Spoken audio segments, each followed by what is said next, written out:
और आज पहली मुलाकात में मिलने वाले केवट जी राम जी से कहते हैं हमें आपके बारे में सब पता है, सारा मर्म जानता हूँ। क्या जानते हो? अरे ये मत सोचना कि नैया चलाता हूँ तो मुझे कुछ पता नहीं होगा। मैं जानता हूँ आपके चरणों की धूल में कोई जादू है, और सुना है वो ऐसा जादू है किसी पत्थर पे लगे तो स्त्री बन के उड़ गई।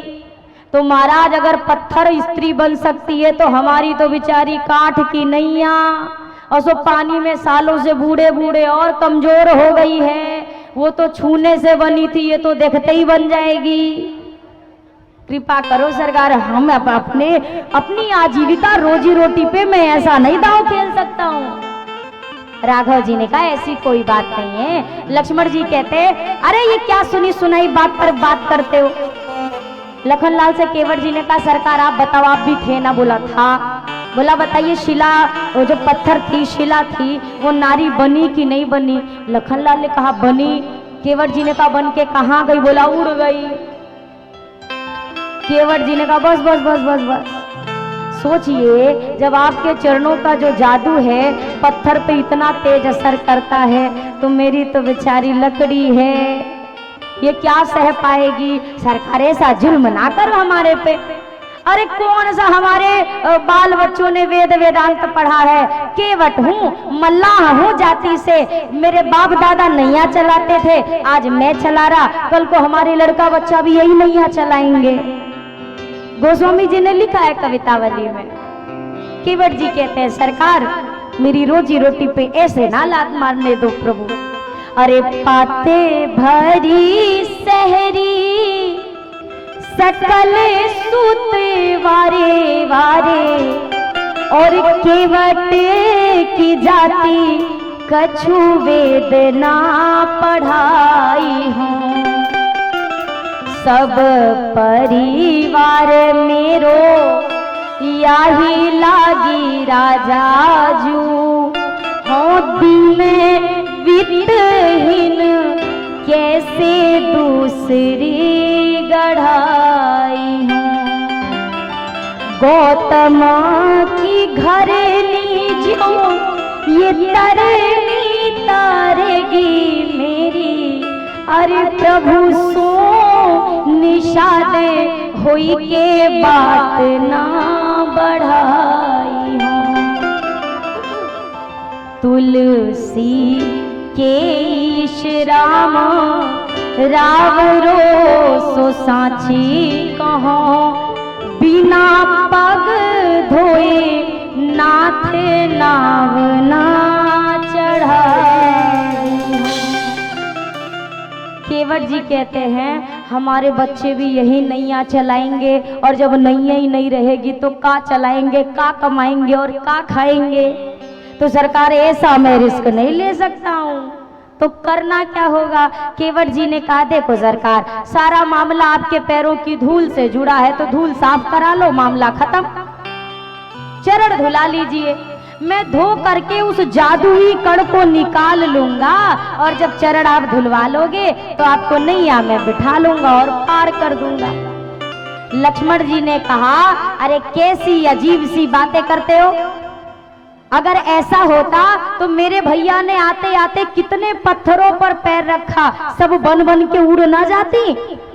लक्ष्मण जी ने कहा जब केवट जी ने कहा सही बात, मैं भी इस बात को मानता हूँ, सारे पत्थर नहीं बनते हैं, तो कौन से बनते हैं? बोला जिसकी ओर इशारा करके राम जी पूछ ले वही बनते। अहिल्या जी को पूछा था ना, पूछा मुनि शिला प्रभु देखी, जिसके इस तरफ इशारा हो गया समझो वहां के साथ कछु होना है। केवट जी ने कहा आते ही मुंह से कहा था नाव लाओ, अब इनने इशारा कर दिया जो हमारी नैया पे रिस्क है सरकार, वो तो हम नहीं जाने देंगे। मर जाऊंगा पर अपनी नैया अपने हाथ से नहीं जाने दूंगा, चाहे जो हो जाए। लक्ष्मण जी ने कहा बड़ा ही ढीठ आदमी है। राम जी से कहा ये कौन है? राम जी ने कहा भगत है, हमारा भगत है। लक्ष्मण जी ने कहा जो आपकी एक बात ना माने वही आपके भगत, जो आपकी एक भी ना सुने ऐसे भगत। राम जी ने कहा हम क्या करें, हमें तो पहले ही पता था कि अब सारे ऐसे ही मिलने वाले हैं। लक्ष्मण जी ने कहा क्यों? राम जी ने कहा जब हम यात्रा पे निकल रहे थे ना तो हमारी बहुनी खराब हो गई थी। बहुनी समझते हैं ना, जो पहला कस्टमर आता है दुकान पे सुबह सुबह वाला, वो बहुनी वाला कस्टमर होता है। राम जी ने कहा हमारी यात्रा का शगुन बिगड़ गया था। कैसे? राम जी ने लक्ष्मण जी से कहा एक बात बताइए, वनवास किसको मिला था? बोला आपको। बोला आपको कितना रोका, आप माने? लक्ष्मण जी ने कहा नहीं माने तो नहीं। सीता जी से कहा आपको कितनी बार रोका, मत चलिए मत चलिए मत चलिए, आप मानी? किशोरी जी ने कहा नाथ मानी तो नहीं। राम जी ने कहा हम तब ही समझ गए थे, जब घर ही वाले ना मान रहे तो बाहर वाला कौन मानेगा, कौन सुनेगा। जब यात्रा की शुरुआत में ही लोगों ने ना ना ना ना कहना शुरू कर दिया तो अब आगे सब ना ना कहेंगे, सब ना ना कहेंगे। केवट जी से कह रहे हैं आइए आइए, केवट जी आ नहीं रहे हैं। सुमंत जी से कह रहे हैं जाइए जाइए, सुमंत जी जा नहीं रहे हैं। सारे नाना वाले ही तो मिल रहे हैं आपको। राम जी ने कहा आप क्या कर सकते? केवट जी से अब राम जी ने केवल एक लाइन कही, भैया नैया ले आओ। इसके बाद राम जी चुप, केवट जी शुरू। फिर राम जी नहीं बोले। अब केवट जी कहते हैं मेरी नैया चली जाएगी तो मैं क्या करूंगा अगर स्त्री बन गई? सरकार एक ही तो रोजी रोटी का रास्ता है। लक्ष्मण जी ने कहा तो अगर स्त्री बन भी गई तो अच्छा है ना, अरे पार लगाने वाली खुद ही पार लग जाएगी, अच्छी बात है।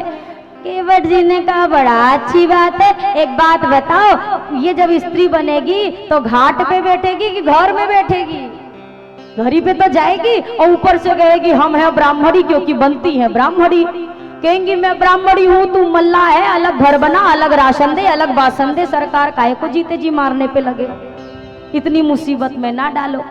और एक बात, अगर ये बन करके घर पहुंच गई तो जो पहले से देवी जी एक घर पे बैठी हूं उनका क्या करूंगा? लक्ष्मण जी ने कहा बता देना कि ऐसे ऐसे मामला हुआ, राम जी के चरण से स्त्री बन गई। केवट जी ने कहा हमारी देवी जी से कभी मिले हैं, कभी मुलाकात की है? बड़ी खतरनाक है। आपको क्या लगता है मैं समझाऊंगा और वो समझ जाएगी? वो समझने वाली नहीं है। लक्ष्मण जी ने कहा वाह अरे इंसान 2 घंटे से भगवान को समझा रहा है और एक पत्नी को नहीं समझा सकता। केवट जी ने कहा सरकार अपना अपना एक्सपीरियंस है, अनुभव है, अपना अपना पत्नी को समझाना मुश्किल है, भगवान को समझाना आसान है। आपको समझा पा रहा हूं तो समझा रहा हूं, उससे तो मैं मुसीबत ना लूंगा। अब केवट जी ने जब बोला, अब राम जी मौन है। केवट जी सोच रहे राम जी कुछ बोले, अब राम जी चुप हो गए। तो केवट जी कहते हैं अच्छा बोलना नहीं चाहते तो कछु इशारा कर दे जो मैं आपको कहती हूँ। 6 दिन से कछु मुंडी हिला दे, इशारा कर दे हाँ ना। केवट जी भी कहते हैं बात छोटी है सिर को हिला दीजिए और पाँव अपना प्रभु जी धुला लीजिए। हम हैं अनपढ़ कोई भूल हो भी गई, आप मालिक हैं सब कुछ भुला दीजिए। लक्ष्मण जी ने कहा सरकार इसकी एक बात नहीं सुननी है, कोई इसकी बात नहीं माननी है, हम दूसरी नैया से जाएंगे। केवट जी ने कहा सारा इंतजाम रातों रात कर चुका हूँ, कोई यहाँ आने वाला दूसरा अरे गैर मल्लाह आएगा हरगिज नहीं, और नाम लेकर किसी का बुला लीजिए। चाह दोनों की है देर किस बात की, शीघ्र ही कुछ न कुछ फैसला कीजिए।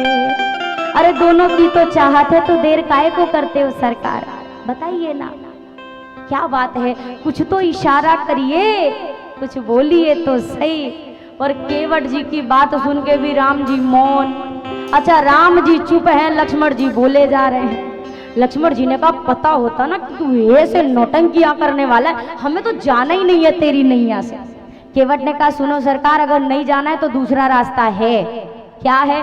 बोला यही घाट के थोड़ी को दूर है कटिलो जल था दिखाई हो जू। इस घाट से थोड़ी दूर पर दूसरा घाट है और वहां पर जो गंगा मैया का जल है घुटना घुटना तक है, तो ऐसा करो पैदल पैदल पार निकल जाओ। लक्ष्मण जी ने कहा ले चलो, तेरी नैया से ना जाऊंगा, चलो लेके। केवट जी ने कहा यहाँ पे आपको मूर्ख लिखा दिखाई दे रहा है, हम आपको का मूर्ख लग रहे हैं? मतलब आपको ये सुबह सुबह के समय में मैं आपको वो वाला रास्ता दिखा दूं ताकि बाकी जितने ग्राहक आए सारे पैदल ही पार हो जाए, तो मेरी नैया में कौन बैठेगा। अगर जाना है तो शाम का इंतजार करो, शाम को ले चलूंगा। केवट जी से आज जो पाला पड़ा है, लक्ष्मण भैया तो आज समझ नहीं पा रहे। परशुराम जी को भी चुप करा दिया था इनने, लेकिन आज केवट जी के सामने उनकी भी नहीं चल रही। हो दुनिया के करैया पार अटक गए केवट से। दुनिया को पार लगाने वाला आज खुद ही अटके पड़े हैं कि हमें कोई पार लगा दे। वो दुनिया के करैया पार अटक गए केवट से। दुनिया के करैया पार अटक गए केवट से। सब जग के करैया पार अटक गए केवट से। सब जग के करैया पार अटक गए केवट से। केवट से हाँ केवट से।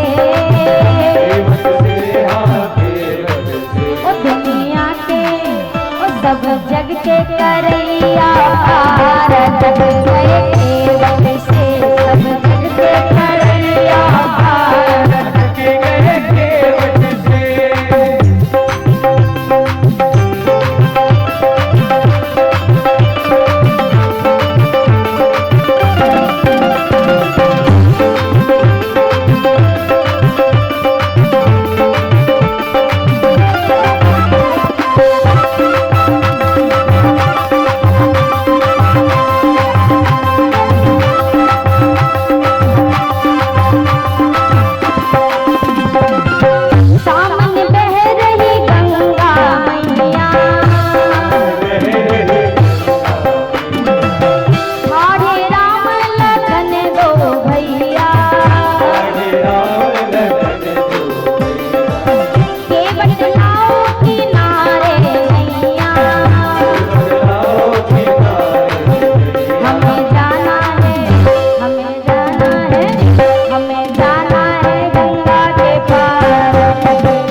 जग के करैया पार अटक गए केवट से, सब जग के करैया पार अटक गए केवट से, दुनिया के करैया पार अटक गए केवट से, दुनिया के करैया पार अटक गए केवट से, दुनिया के करैया पार अटक गए केवट से। वो सब जग के करैया पार अटक गए केवट से।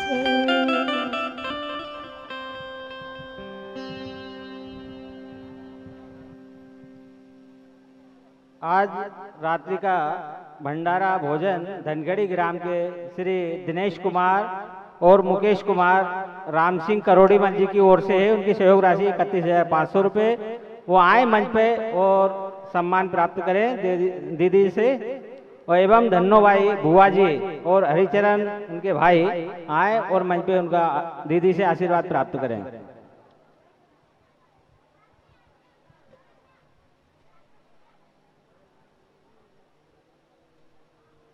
और इसके पश्चात 9/6/2022 यानी कल रात्रि का भोजन ग्राम खंडवा की ओर से रहेगा, जिसकी सहयोग राशि 40,000 रुपये एवं प्रभुलाल जी लाइनमैन ग्राम कचनारी की ओर से इनका सहयोग राशि 31, वो भी आए मंच पे और जो है दीदी से आशीर्वाद प्राप्त करें। श्री चेयरमैन साहब खंडवा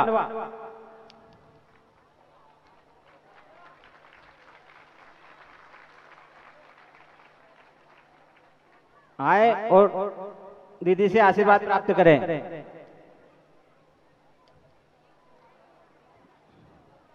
ग्राम ठिकाना धोबीखेड़ी समिति द्वारा ग्राम कचनारिया समिति को 45,000 रुपये भेंट परमात्मा को दिया गया है। दिलीप सिंह जी ठाकुर साहब मंच पर आए और दीदी से आशीर्वाद प्राप्त करें। दिलीप सिंह जी ठाकुर साहब।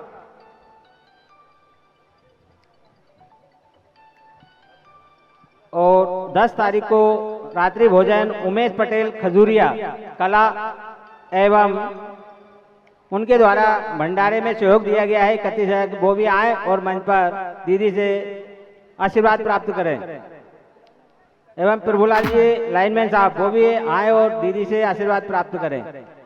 और हमारे सभी आए हुए अतिथिगण जो मंच पर नहीं आए हैं अतिथि, वो भी कृपया आए और दीदी का आशीर्वाद प्राप्त करें।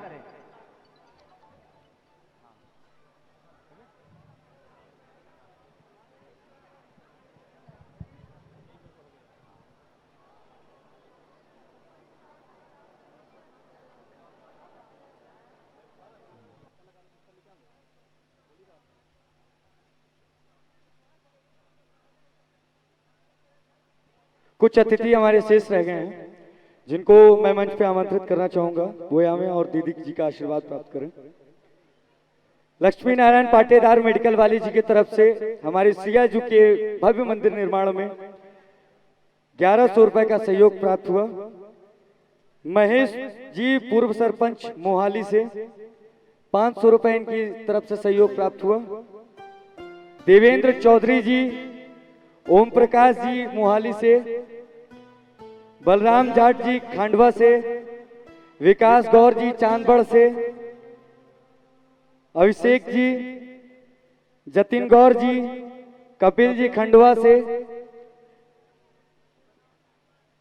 मनोज भगत जी, मुकेश दुबे जी, कमल वर्मा जी, गुड्डू जी।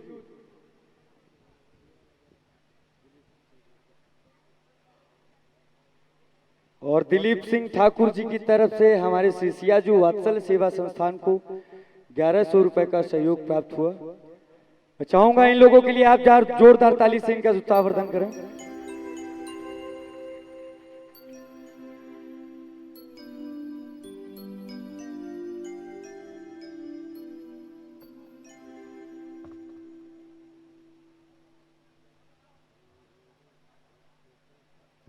और पुनः एक बार फिर निवेदन है, जो भी भगत इस पुण्य कार्य में अपना सहयोग कर रहे हैं वो हमारे कार्यालय से अपना रसीद अवश्य ले लें, ताकि जब भी आप हमारे श्री अवध धाम हमारे श्री सियाजू के मंदिर निर्माण में आप आए तो आपको हम आपकी व्यवस्था दे सकें। इसलिए निवेदन है कि हमारे कार्यालय से आप अपना रसीद अवश्य प्राप्त करें। शेयर।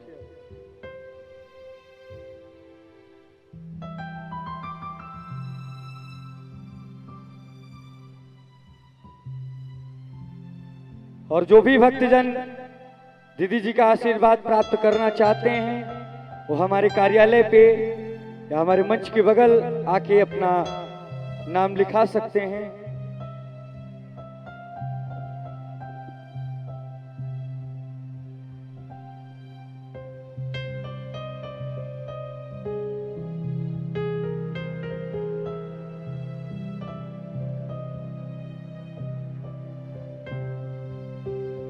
और जो भी आना चाहते हैं निवेदन है शीघ्र अतिशीघ्र आएं और दीदी जी का आशीर्वाद प्राप्त करें।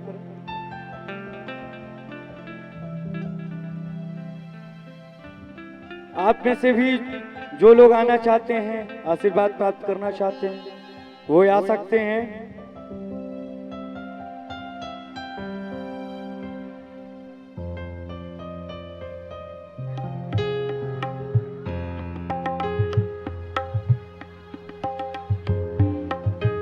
मैं प्रतिदिन आपको इस व्यास मंच से ये बता रहा हूं कि जो भी हमारी दीदी जी का प्रकल्प है, संकल्प है, श्री अवध धाम में श्री सियाजू के भव्य मंदिर निर्माण के लिए, जो कि बाल स्वरूप में विराजमान होंगी, वहां जो भी अपना सहयोग यथाशक्ति अनुसार करना चाहता है वो हमारे कार्यालय पे आके या मंच पे आके अपना नाम बता के अपना सहयोग राशि दे सकता है।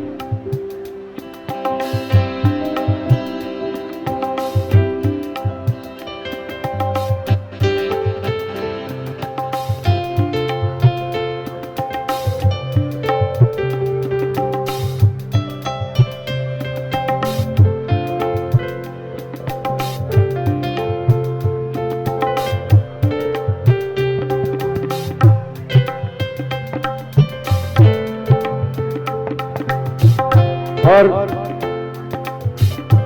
प्रतिदिन जो प्रसाद आपको दिया जाता है उसमें भोजपुरा की तरफ से सहयोग आया है 501 रुपए का। जोरदार ताली से इनका उत्साहवर्धन करेंगे।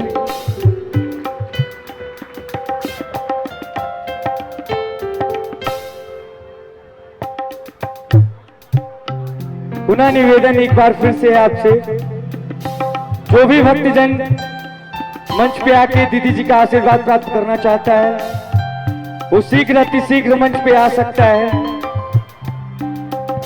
5 मिनट का समय आप लोगों के पास है। फिर इसके बाद आपको कथा विश्राम के बाद ही ये सौभाग्य ये प्राप्त होगा।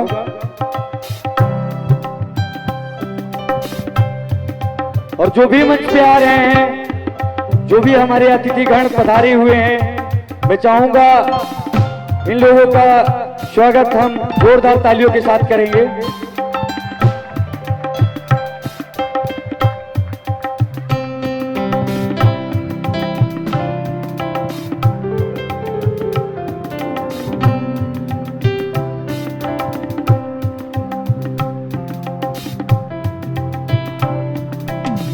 और जो भक्तजन इस कथा प्रांगण में आके श्री राम कथा चरितमानस जी के कथा को श्रवण नहीं कर पा रहे हैं उनके लिए YouTube पर भक्ति टीवी देवी चंद्रकला जी के चैनल के माध्यम से आप प्रतिदिन की कथाएं श्रवण कर सकते हैं। आगे की भी कथाएं उस चैनल पे आप घर बैठे श्रवण कर सकते हैं।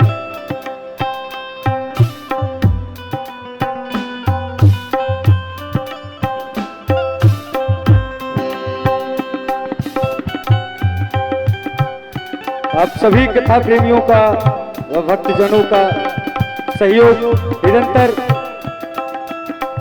इस कमेटी के लिए और हम लोगों के लिए बना हुआ है। मैं चाहूंगा आप स्वयं अपने लिए ही एक बार जोरदार ताली बजाएंगे।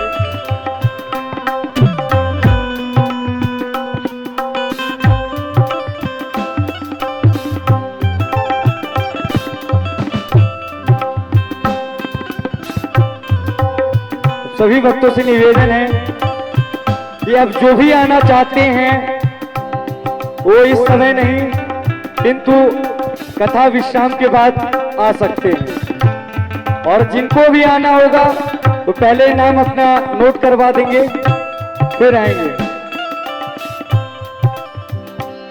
और ये किसी का मोबाइल फोन यहाँ पे छूट गया है, जो कि कीपैड फोन है जियो का, तो जिस किसी भी भक्तजन का हो वो मंच पे आके अपना फोन प्राप्त कर सकते हैं।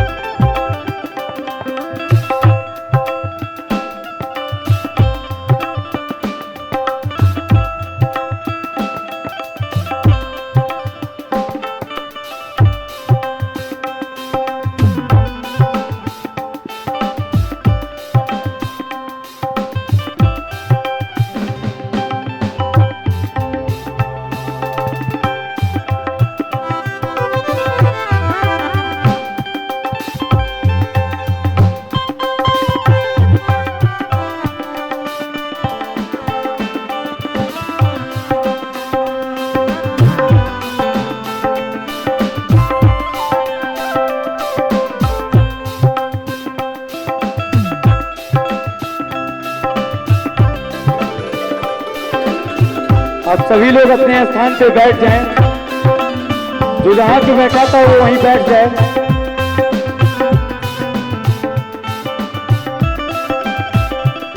और सभी से निवेदन है, कथा विश्राम के बाद आप लोग आरती और प्रसाद लेकर ही जाएंगे, क्योंकि पूरा लाभ लेने के बाद लास्ट की कुछ चीजें छोड़ दी जाए तो अधूरा ही कहा जाता है।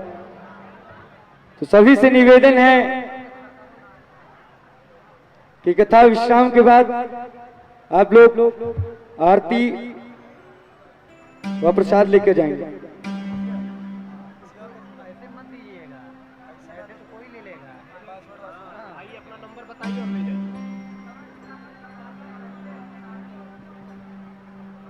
किसी भक्त का एक और फोन यहाँ पे छूट गया है, फोन भी आ रहा है।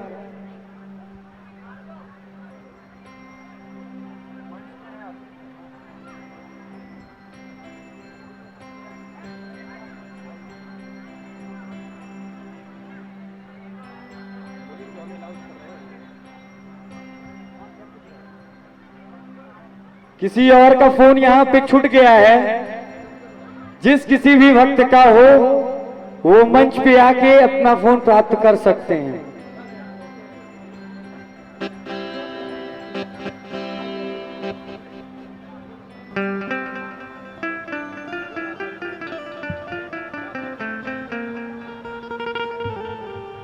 और एक छोटा फोन,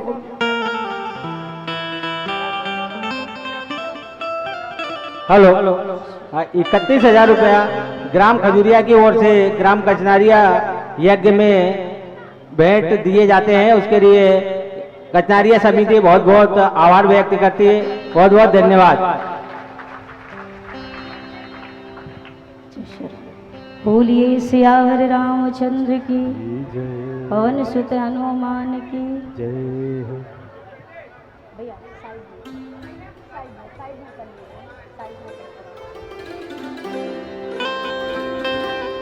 सियावर रामचंद्र की जय हो।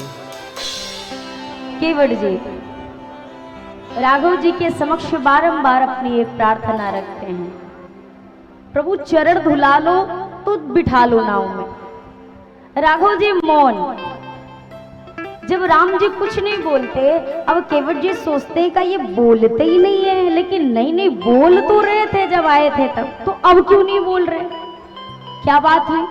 तो अब केवट जी ने कहा ओ समझ गया क्यों नहीं बोल रहे। ये सोच रहे होंगे कि केवट पार करेगा तो कुछ उतराई देनी पड़ेगी, और मैं तो अयोध्या से कुछ लेके आया नहीं, तो उतराई क्या दूंगा, इसीलिए नहीं बोल रहे हैं। अच्छा ये बात है। तो अब केवट जी ने पहले शुरू किया देखना। क्या देख रहे, राघव जी की ओर घूम घूम। जब देखने लगे तो केवट जी ने कहा, सरकार सुनिए, मैं समझ गया कि आप कछु लेके नहीं आए हो, तो वादा करता हूँ नैया में बिठाऊंगा, पार लगाऊंगा, पर आपसे एक भी रुपए उतराई में नहीं लूंगा, कुछ भी उतराई नहीं लूंगा। राम जी अभी भी मौन। केवट जी कहते हैं, पग कमल धोई चढ़ाई नावन नाथ उतराई चहो, मोहि राम राउर आनी दशरथ शपथ सब साची कहो, बरु तीर मारहि लखन पै जब लगी न पाय पखारी हो, तब लगी न तुलसीदास नाथ कृपालु पार उतारी हो। मैं वचन देता हूँ, सौगंध लेकर कहता हूँ। किसकी सौगंध ली? आपके पिताजी की कसम खाए के कह रहा हूँ कि मैं आपसे कुछ भी उतराई। आप कसम खाओगे तो अपने बाबूजी की खाओगे कि पड़ोसी के बाबूजी की खाओगे? और खाओगे तो पड़ोसी कैसा रिएक्ट करेगा? केवट जी ने कहा, आपके पिताजी की कसम खा के कह रहा हूँ उतराई नहीं लूंगा। लखन लाल ने कहा, आज तक हमने अपने पिताजी की कसम नहीं ली, और ये गंगा घाट का मल्लाह हमारे पिताजी की सौगंध लेता है। अपने धनुष तरकश की ओर अपना हाथ बढ़ाया। केवट जी कहते हैं, आज भले भैया लक्ष्मण मुझे मारे तो मार दे, पर आज मैं अपने वचन से पीछे नहीं हटूंगा। बरु तीर मारे ही लखन पे। लक्ष्मण भैया से जब यह वार्ता हुई, लक्ष्मण जी ने कहा, हमारे पिताजी की सौगंध लेते हो? केवट जी ने कहा कि हाँ ले तो ली। लक्ष्मण जी ने कहा, आप अभी समाप्त करता हूँ। लखन लाल से केवट जी कहते, चलो अच्छा है, मार दोगे ना तो इसमें बड़ा आनंद आएगा। मरने में कौन सा आनंद होता है, लेकिन केवट जी को आ रहा है। अभी तक कह रहे थे चरण धुला लो तो आनंद आएगा, अब कह रहे मार दो तो आनंद आएगा। बीच में कहा आप नहीं पार जाओ हमारी नैया से तो आनंद आएगा। लक्ष्मण जी ने कहा, एक बात बता, तो का चीज में आनंद आता है? पार करने में कि ना पार करने में कि मरने में? केवट ने कहा, पार करते तो चरणामृत का आनंद आता, पार नहीं जाओगे मतलब यही रहोगे तो दर्शन का आनंद आएगा, और मार दोगे तब तो सबसे बड़ा आनंद। क्यों? अरे मरूंगा हाथ से किसके कि जो रघुवर का प्यारा है। मरूंगा किस जगह पर, जिस जगह गंगा की धारा है। मरूंगा सामने किसके कि जिसका दास होता हूँ। मरूंगा किस खता पर, पांव करुणा निधि के धोता हूँ। अगर इन पद कमल पर प्राणों को खो जाएगा केवट, तो मर कर भी जमाने में अमर हो जाएगा केवट। केवट जी कहते हैं, अरे किसके हाथ से मर रहा हूं, जरा ये तो देखो, स्वयं शेष के हाथ से। जो भगवान का प्यारा है वो मुझे भगवान को प्यारा कर रहा है, तो इससे बड़े सौभाग्य की बात क्या है, फायदा। फिर केवट जी ने कहा, लोग जब मरने वाले होते तो कहते हैं मुंह में 2 बूंद गंगा जल डाल दो। केवट जी ने कहा, 2 बूंद की कौन कहे, आप मुझे बाण मारोगे, बाण लगते ही हम पट्ट से मर तो जाएंगे नहीं, 1 मिनट तो जिएंगे। और जो आप बाढ़ मारोगे, छलांग लगाऊंगा गंगा जी में, और 2 बूंद की कौन कहे, 2 लीटर पीऊंगा गंगा जल, और वाके बाद गंगा जी में ही मरूंगा। लोग मरने के बाद आते हैं, मैं गंगा जी में ही मरूंगा। कितना बड़ा भाग्य है, कितना बड़ा सौभाग्य। लक्ष्मण जी ने कहा, सरकार ये ढीठ है, इससे अब हम नहीं बात करेंगे, अब आप ही बात करो इसमें। केवट जी की बात सुन सुन के, अच्छा राम जी जब कुछ नहीं बोले, केवट ने कहा बहुत हो गया, धुलवा लो धुलवा लो धुलवा लो, अब मैं कहता हूं नहीं धोऊंगा। अब जब खुद कहोगे ले केवट धो ले, तब धोऊंगा, उसके पहले अब नहीं धोऊंगा। खड़े रहो खड़े रहो। अब अंत में राघव जी ने खुद कहा, सोई करूं जेहि तब नाव न जाई, वही करो जिससे तुम्हारी नैया ना जाए। केवट ने कहा, इतनी टेढ़ी बात समझ में आ जाती तो काहे को नैया चलाते, कोई वेद वेदांत ना पढ़ा रहे होते। ये गोल गोल बातें नहीं करिए, सीधी बात बताइए क्या बोल रहे हैं। राम जी ने कहा, अरे भैया बेगी आनी जल पाय पखारू, जा जल लेके आजा, पांव पखार ले।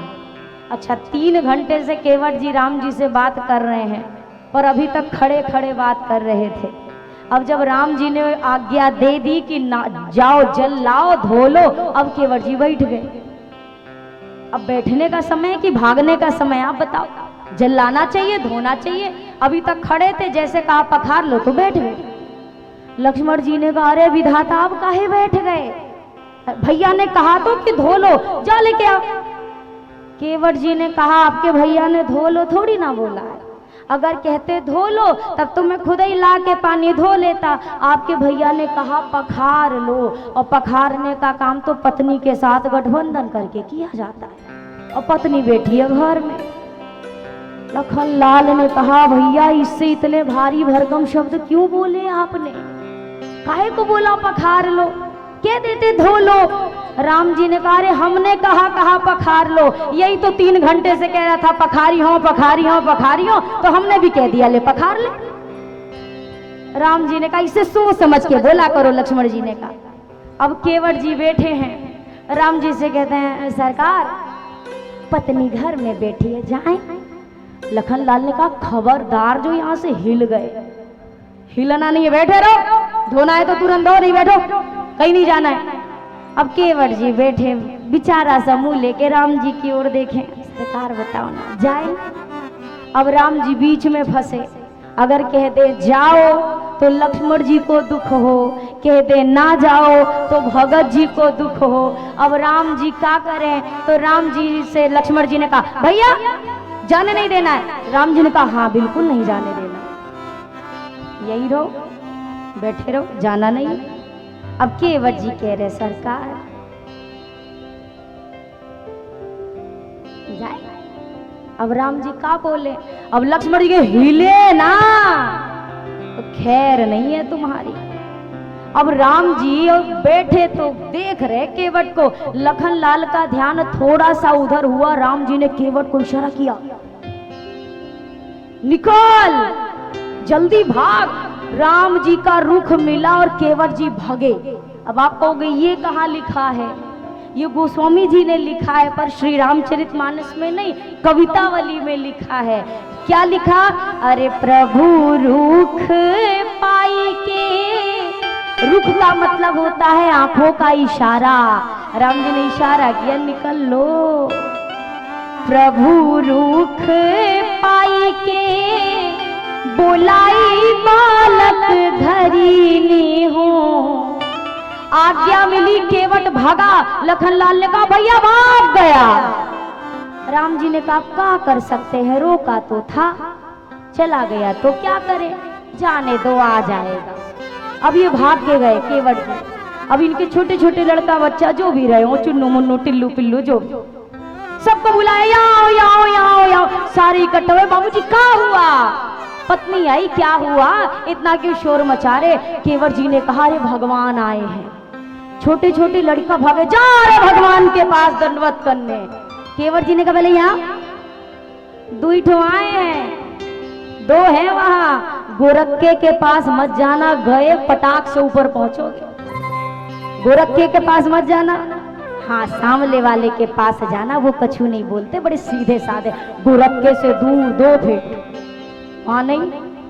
अब पत्नी से कहने लगे भगवान आए हैं, अच्छा सुनो जाना ना तो सब लोग भगवान को घेर के बैठना। छोटे छोटे लड़कों ने कहा कि भगवान को घेर के काहे को बैठना है। केवट जी ने कहा 3 घंटे से भगवान को खड़ा किया हूँ और आगे 3 घंटा करने वाला हूँ, तो ऐसा ना हो कि भगवान ऊब के बीच में भाग जाए, घेर के बैठे रहोगे तो निकलेंगे कहाँ से। पत्नी कहती है अच्छा तो सुंदर सा बर्तन देती हूँ। केवट जी ने कहा ना ना ना ना, सुंदर बर्तन नहीं चाहिए, लकड़ी का कठौता लिया है। अब इसमें केवट जी के 2 भाव हो सकते हैं, या तो ये भाव कि लकड़ी पानी को सोखती है, अगर आज राघव जी के चरण धोऊंगा तो ये चरणामृत को सोख लेगी, रोज इसमें भोजन करूंगा और रोज चरणामृत का आनंद मिलेगा, इसलिए शायद लकड़ी के कठौते में धोया हो। और दूसरा भाव, केवट जी बहुत समझदार हैं। केवट जी ने सोचा नैया भी लकड़ी, कठौता भी लकड़ी, पहले यही पे ट्रायल मार लो, अगर ये छोटके को कछु नहीं हुआ तब तो बड़की वाली नैया पे बिठाऊंगा, और जो बनना बुनाना हो छोटे में मामला खत्म हो जाएगा। कुछ भी बने, कठौता बने। अब ये भी लकड़ी अगर ये सही सलामत रही तब तो बड़ी वाली लकड़ी की नैया मैं बिठाऊंगा, नहीं तो यहीं से विदा कर दूंगा सरकार जयराम जी, अब नहीं बिठाने वाला। केवट जी ने लिया कठौता। अब ये सब पहुंचे बंदी के चरण, चाहूं दिशी बैठे घेरी के, छोटो सो कठौता भरी, आने पानी गंगा जू को, और धोई पाया पियत पुनीत बारी फेरी के। केवट जी ने छोटा सा कठौता लिया, कितना बड़ा, जिसमें राम जी का केवल एक पैर आता है, दोनों एक साथ नहीं आ रहे, एक पैर रखते हैं और एक पांव पे खड़े रहते हैं। अब केवट जी ने धोना शुरू किया। अब 1 घंटा काऊ को एक पैर पे खड़ा रख दे तो पैर तो डगमगाएंगे ही। राम जी ने कहा भैया अब हमसे एक पैर पे ना खड़ा रहा जा रहा। केवट जी ने कहा अरे क्या करूं, रेखन में जड़े कड़े याते देखी देखी धोऊं, आप एक पग पे खड़े याते ना खीजिए, और चाहो अवलंब तो विनीत जू विलंब बिन, नाथ मेरे माथे पर हाथ धर लीजिए। राम जी ने कहा मैं हिल रहा हूं। केवट ने कहा एक काम करिए, आप मेरे सिर पे हाथ रख लो, आपको सहारा मिल जाएगा। भगवान का हाथ अपने सिर पे रखवाया और एहसान भी पैसे मात्र का नहीं, बोलता आपको सहारा दे रहा हूं। केवट जी के शीश पर राघव जी का हाथ केवट जी ने धोया और पूरा चरणामृत एक ही बार में पी गए। लक्ष्मण जी ने कहा धुल गया धुल गया धुल गया, चलो चलो चलो नैया में बिठाओ। केवट जी ने कहा कहाँ, अभी कहाँ, एक बार और धोऊंगा। केवट जी ने कहा किसके लिए, बोला देखो मैं छोटे छोटे लड़का बच्चा किसे मुंह खोल के बेटे पी, मैं रहा हूं मुंह छोटका खोला, इसको भी तो चरणामृत चाहिए, एक बार और धोऊंगा। फिर धोया, परिवार में बांटा। लक्ष्मण जी ने कहा हो गया ना घर खानदान, चलो अब बिठाओ। केवट जी ने कहा अरे ऐसे कैसे, आप तो चले जाओगे, गांव वाले मुझे मार डालेंगे, इनको भी चरणामृत चाहिए। फिर धोया। अब चरणामृत बांटते बांटते केवट जी निकल गए 4 किलोमीटर आगे। लक्ष्मण जी ने कहा कहाँ गया अब ये, राम जी ने कहा बैठे रहो आएगा। अब 3 घंटा में लौटे केवट जी चरणामृत बांट के। अब तो लक्ष्मण जी के क्रोध की कोई सीमा नहीं। लक्ष्मण जी ने कहा अब ले चलो। केवट जी ने भी सोच लिया अब तक तो ना मारा 6 घंटा में, अब मार देंगे। अभी ये पराकाष्ठा है इनके सहन शक्ति की, अब तो मारेंगे। अब इनके सामने कछु बोलना खतरे से खाली। अब राम जी को पकड़ा, बोले सरकार थोड़ा किनारे आओ ना। राम जी ने कहा क्या हुआ। केवट जी किनारे जाकर कहते एक बार और धोऊंगा। राम जी ने कहा घर हो गया, मोहल्ला हो गया, एरिया कॉलोनी बस्ती सब तो हो गए, अब कौन बचा है। केवट ने कहा सरकार जो पहले से लाइन में लगे पहले उनको पार करूंगा ना। राम जी ने कहा कौन खड़ा, कोई तो नहीं दिख रहा। केवट ने कहा ले सरकार बड़ी अच्छी बात करते हो, अरे आपको दिख गए होते तो पार ना हो गए होते, नहीं दिखे तभी तो अटके हैं आज तक। वो कौन, अरे हमारे पितर।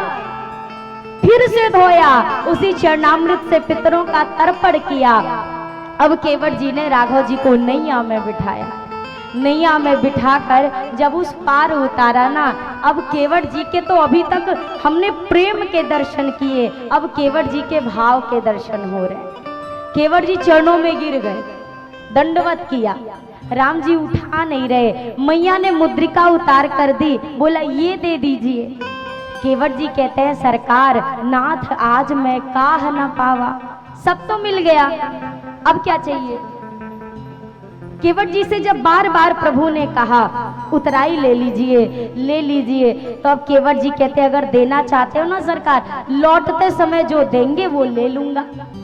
अन्यथा केवट जी ने कहा देखो सरकार मैं रहता गंगा तट पर हूं, तुम रहते जल निधि तट पर हो। मैं गंगा तट का केवट हूं, तुम भव सागर के केवट हो। अगर खुद को ऋणी समझते हो तो ऋण भी वही चुका देना, और गंगा से पार किया मैंने, मुझे भव से पार लगा केवट जी ने कहा आप मेरे घाट आए, मैंने आपको पार किया। लखनलाल ने कहा वो तो हमने देखा तुमने कितने प्यार से पार किया। मिलो बेटा, आओ तुम क्षीर सागर, हम भी वहीं मिलेंगे तुमको शेषावतार में। केवट जी कहते जब मैं आपके घाट पे आऊं आप भी मुझे पार कर देना।